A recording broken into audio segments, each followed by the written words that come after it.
말씀 함께 나누도록 하겠습니다. 오늘 본문 19절에서 22절 앞부분까지의 말씀은 이스라엘의 배역, 배신에 대한 이야기가 나옵니다.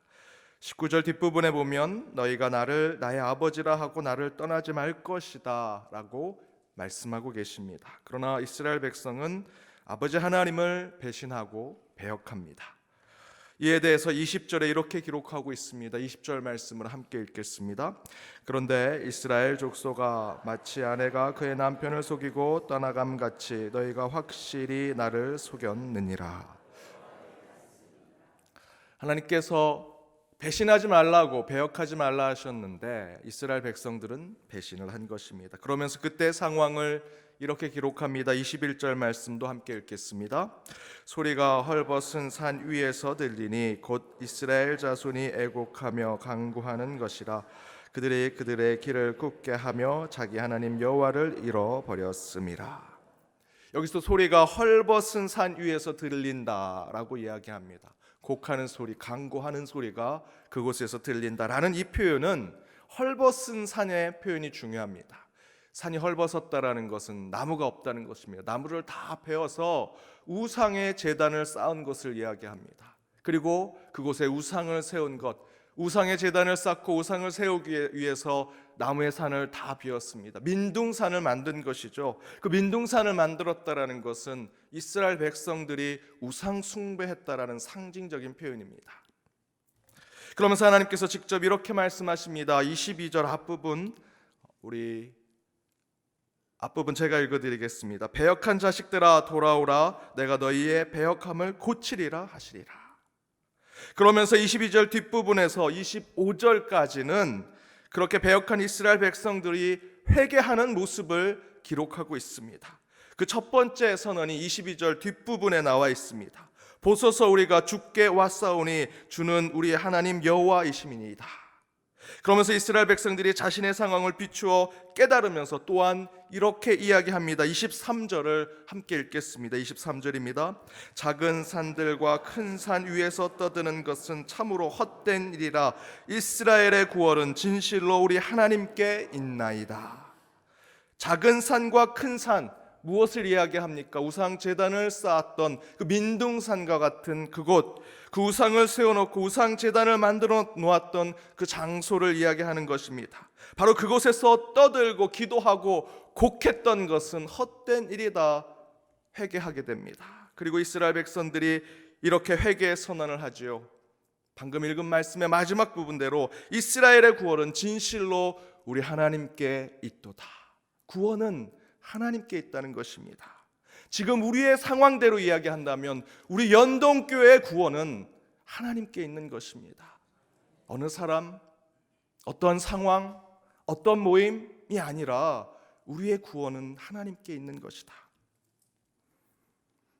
그렇다면 이스라엘 백성들이 그렇게 구원은 하나님께 있습니다 라고 외쳤던 그들이 되돌렸던 그 회개의 모습을 우리는 생각해 보아야 합니다. 여러분, 회개가 무엇입니까? 우리는 죄를, 관역을 향해 나아가는 것이 잘못된 곳으로 가는 것을 죄라고 이야기하죠. 그렇다면 회개는 바른 관역을 향해 나아가는 것, 잘못된 화살이 나아갔다면 다시 되돌아와서 정확한 목표 지점으로 오는 것을 회개라고 할 수 있을 것입니다. 그렇다면 우리가 바로 가야 할 마지막 관역은 어디가 되어야 하는가? 회개의 삶의 바른 관역, 바른 목적, 바른 방향은 무엇이냐? 오직 하나님이라는 것입니다. 회개해야 한다면 하나님으로 향해 가야 한다. 따라서 우리가 세상 속에서 수많은 헛된 우상들, 또한 시시때때로 우리를 불신앙에 빠뜨리고 있는 주변의 많은 유혹들 가운데 오직 구원은 하나님에게서 옵니다 라는 이 모든 것을 깨닫고 참된 회개를 하기 위해서는 우리가 어떻게 회개의 삶을 살아가야 할지를 찾아내야 합니다. 오늘 본문에서는 그것을 두 가지로 이야기합니다. 그 첫 번째, 구원이신 하나님을 향해 가는 참된 회개는 시간보다 방향이라는 것입니다. 시간보다 방향이 중요하다. 성공하는 사람들의 7가지 습관이라는 책이 있습니다. 스티븐 코비, 아주 고전과 같은 책입니다. 이 책에서 스티븐 코비가 결혼한 딸과 이렇게 대화를 나눕니다. 출산 후에 아이의 뒤치다꺼리를 하느냐, 자신의 일을 하지 못하는 딸이 이렇게 불평을 합니다. 아버지, 나는 아이 하나를 낳았는데 내 일을 하나도 하지 못해요. 그 아이에게 모든 손이 가서 하나님이 내게 주신 그 달란트를 사용하지 못하는 것이 너무나 아까워요. 시간 낭비 같아요. 그때 스티븐 코비가 이렇게 얘기합니다. 시간 관리를 신경 쓸 필요가 없다. 먼저 달력을 없애야 한다. 지금 내가 인생에서 가장 중요한 것은 아이를 돌보는 것이다. 그것에 감사하고 그것을 즐기도록 해라. 내 인생에서 중요한 것은 시간이 아니라 방향이다 라고 이야기합니다. 여러분, 회개는 시간보다 방향을 바로잡는 것을 이야기합니다. 회개를 위해서는 여러분, 시계가 필요한 것이 아니라 나침판이 필요합니다. 제가 고등부 임원 아이들과 제가 교사 평신도 시절에 임원 수련회를 갔습니다. 이 아이들과 어떻게 수련해서 지도력을 키워볼까 생각해서 밤에 담력 훈련을 한번 해보자 생각을 해서 산에 내려갔습니다. 맨 앞에 있는 회장이 손전등 하나만 들고 가는 겁니다. 근데 제가 지도력이 좀 부족했는지 산에 올라갔다 길을 잃어버렸습니다. 한참 산을 헤맸는데도 분명히 우리가 생각할 땐 그 길로 가면 길이 나올 줄 아는데 길이 안 나옵니다. 1시간, 2시간을 헤맸습니다. 길이 나오지 않자 이제 제가 나서서 해야 될 상황이 됐습니다. 이제 제가 아이들을 지도력을 키우는 게 아니라 이제 생존의 문제가 된 겁니다. 이 친구들을 살려내야 되는데 가려고 하는데 한 여자 자매가 계속 이렇게 얘기합니다. 선생님, 11시가 넘었어요. 조금 지났더니 선생님 11시 반이 넘었어요. 조금 지났더니 또 선생님 이제 12시가 넘었어요. 계속 시간을 보고 시계를 보고 걱정하는 이야기를 합니다. 처음에는 들어줬는데 계속 안심을 시켜주다가 나중에는 조금 화가 났습니다. 그렇다고 제가 거기서 화를 내면 안 돼서 조금만 기다려 길을 찾을 수 있을 거야. 그런데 한 친구가 이렇게 얘기합니다. 그 친구에게, 야, 11시든 12시든 밤은 똑같아. 그만 시계 보고 얘기해. 제가 얼마나 기분이 좋았는지. 고맙다 친구야. 여러분, 시간만 보면 절대로 잃어버린 길을 찾을 수 있는 것이 아닙니다. 11시 반이든 12시 반이든 아무리 시계를 봐도 우리는 길을 찾을 수 있는 것이 아닙니다. 함정에 빠져도, 길을 잃어도, 풍랑을 만나도 시계가 있다고 그것을 해결할 수 있는 것이 아니죠. 그것을 빠져나가려면 방향을 찾아야 합니다. 나침판이 있어야 합니다. 시간이 흐른다고 절대 문제가 해결되지 않습니다. 죄의 문제도 이와 같습니다. 바른 방향, 옳은 방향으로 나아갈 때 우리 죄의 문제가 해결될 수 있는 것입니다. 누가복음 5장에 보면 예수님께서 베드로를 부르실 때 누가복음 5장 4절에서 5절에 이렇게 서로 대화를 합니다. 함께 길지만 읽어보겠습니다. 말씀을 마치시고 시몬에게 이르시되 깊은 데로 가서 그물을 내려 고기를 잡으라. 시몬이 대답하여 이르되 선생님, 우리들이 밤이 새도록 수고하였으되 잡은 것이 없지만은 말씀에 의지하여 내가 그물을 내리리이다. 베드로가 밤을 새도록 그물을 내렸다라는 것을 강조하죠.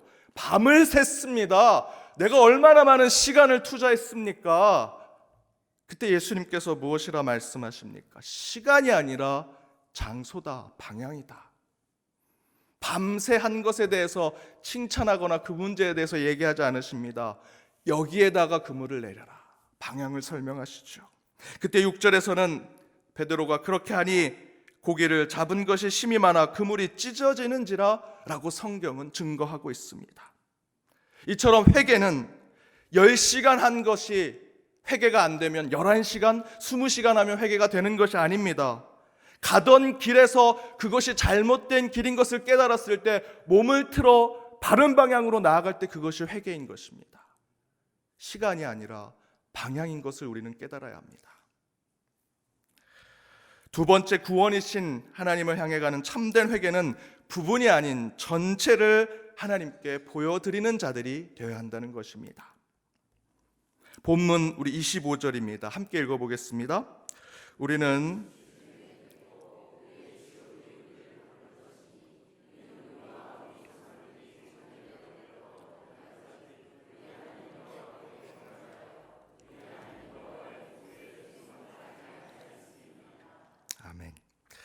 청년의 때부터 오늘까지라고 하는 표현이 나오죠.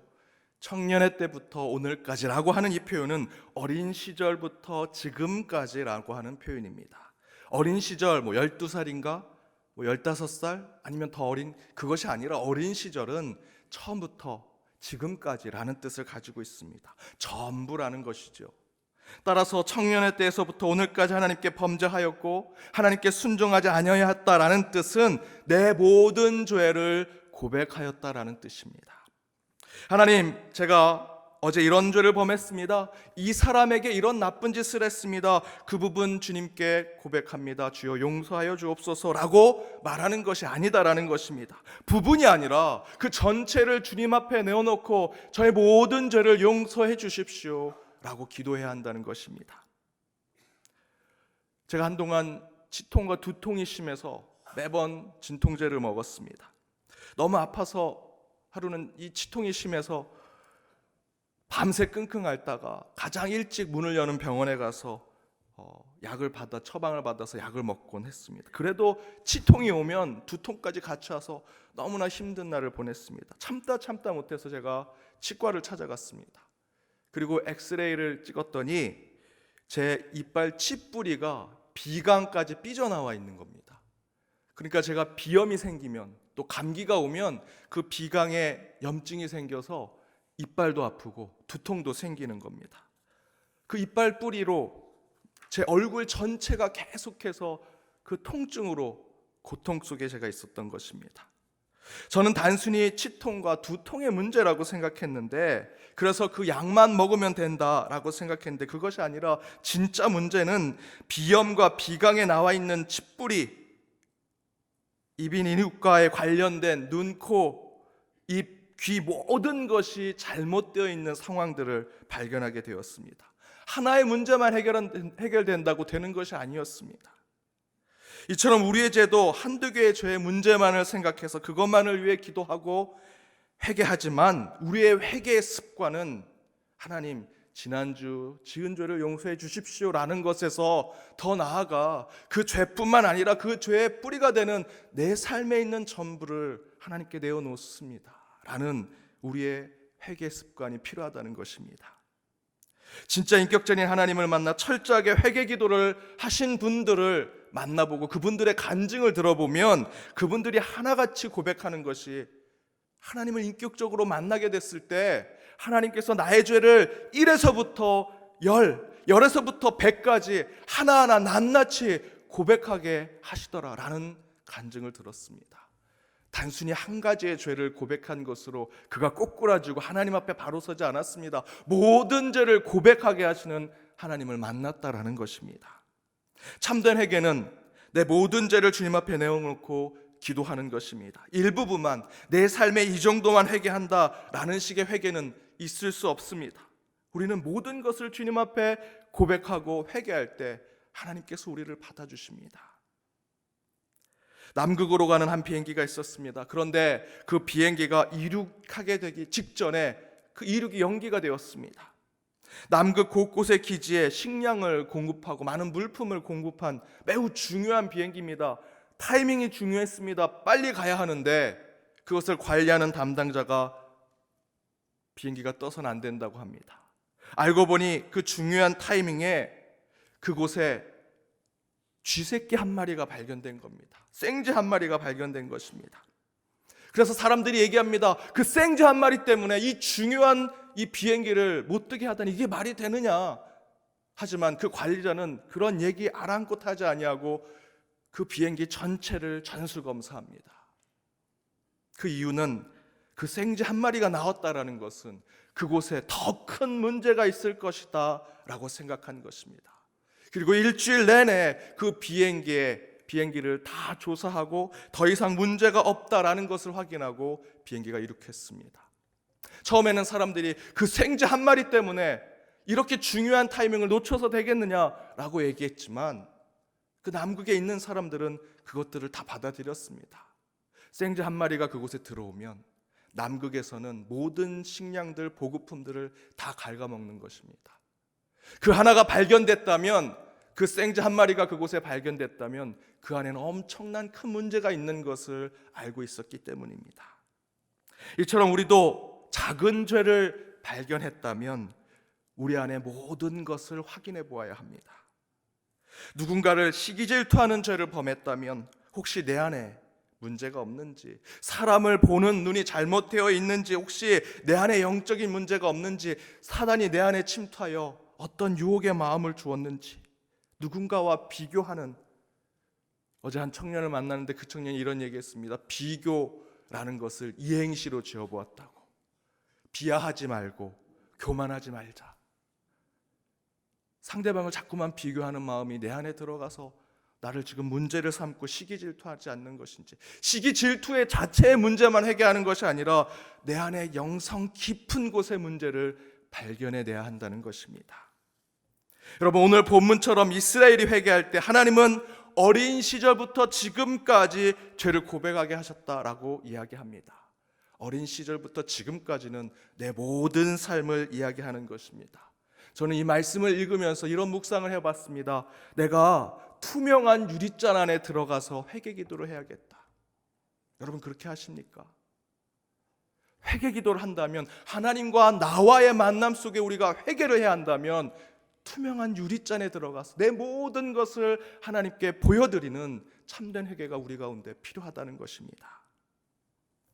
사랑하는 이 새벽 제단을 세우시는 여러분, 참된 회개를 하기를 원하신다면 시간보다 방향이 중요한 것을 깨달으시기 바랍니다.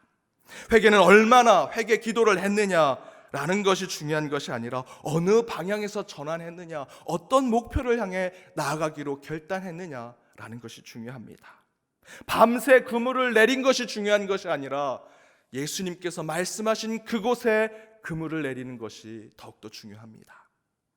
두 번째, 구원이신 하나님을 향해 가는 참된 회개는 부분이 아닌 전체를 주님께 보여드리는 삶을 살아야 합니다. C.S. 루이스의 스크루테이프의 편지라는 책을 보면 스크루테이프 악마가 그 조카인 웜우드에게 인간을 죄로 쓰러뜨리는 방법으로 이렇게 얘기합니다. 사소한 죄를 반복하게 만들어라. 왜 그런 얘기를 한 줄 아십니까? 우리 안에 큰 죄가 뒤에 있는데 그 사소한 죄를 계속 보게 하면 그 죄만 회개하고 나아가는 인간의 삶은 끝내는 그 큰 죄 때문에 쓰러지게 만들기 때문입니다. 그렇게 사단이 우리를 공격합니다. 부분만, 작은 것만 회개하면 되겠지. 하지만 오늘 본문은 우리에게 어린 시절부터 지금까지 내 전부를 유리잔에 넣고 회개하는 삶을 살아야 한다고 말씀해 주고 계십니다. 여러분, 구원은 진정으로 하나님께만 있습니다. 여러분의 삶을 하나님께로 방향을 전환하십시오. 그리고 하나님께 모든 것을 보여주십시오. 그래야 참된 회개자로서는 저와 여러분이 되기를 주님의 이름으로 축복합니다. 함께 기도하겠습니다. 사랑의 하나님, 한 주의 삶을 지켜보아하시고 토요 새벽 제단으로 주님께 나와왔습니다. 모든 것 돌아보니 주님의 은혜이고 은총입니다. 우리가 할 수 있는 것은 없었습니다. 하나님께서 이끌어 주셨고 좋은 사람 만나게 하셨으며 행복한 가정에 늘 저희들이 기쁨이 넘치게 하셨습니다. 그럼에도 불구하고 순간순간 주님을 떠나 죄를 범했던 우리의 삶이 있습니다. 이 시간 참된 회개가 우리의 삶 가운데 드러나길 원하오니 주님, 먼저 주님을 향해 나아가는 저희의 회개의 삶이 이루어지게 하여 주옵소서. 밤새 그물을 내린 것이 중요한 것이 아니라 주님이 허락하신 그 장소, 그 방향으로 나아가는 우리의 삶이 되게 하여 주옵소서. 참된 구원이신 하나님을 향해 가는 회개가 우리 부분이 아닌 전체를 주님께 보여드리는 우리의 삶이 되게 하여 주옵소서. 나의 작은 문제로 내 뒤에 있는 엄청나게 큰 내 죄의 모습을 발견하게 하여 주옵시고, 이 시간 주님을 1대1로 만나는 이 기도의 시간 가운데 우리를 투명한 유리잔에 넣고 기도하는 심령들이 되게 하여 주옵소서. 하나 낱낱이 고백하며 기도할 때 오직 우리의 구원자 되신 하나님께서 우리를 회복시켜 주옵소서. 이 모든 간구 예수님의 이름으로 기도드립니다. 아멘.